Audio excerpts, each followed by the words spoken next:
มาแก้แบบบ้านเกี่ยวกับกฎเกณฑ์การสะท้อนแสงซึ่งจุดประสงค์ในมื้อนี้เนาะหลักๆก็คือเขาจะมาสร้างแต้มมุ้งผ่านแผ่นเพียงในกรณีที่แว่นประกอบเป็นมุ้งเขาจะมาสังเกตกันเลยว่าจะมีจากมุ้งเนาะโดยคือข้อที่หนึ่ง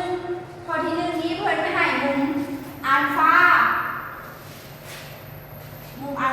เท่า45องศาแล้วเขาอยากรู้ว่าในมุมแล้วเขาอยากรู้ว่า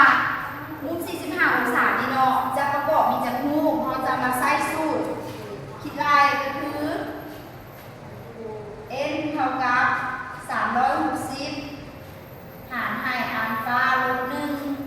1แทนใส่เลยเนาะอัลฟาของเราแล้ว360หารให้45ลบ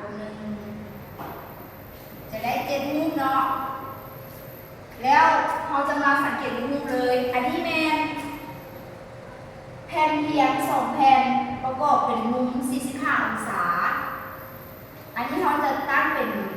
อันนี้แผ่นที่1เนาะอันนี้มัน2 A0 แมนวัตถุ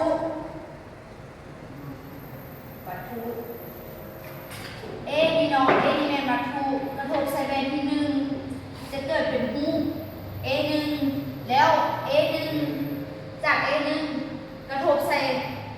หน้าแว่นที่2เป็นมุมซากจะสะท้อนเป็นมุมที่2ก็คือ A2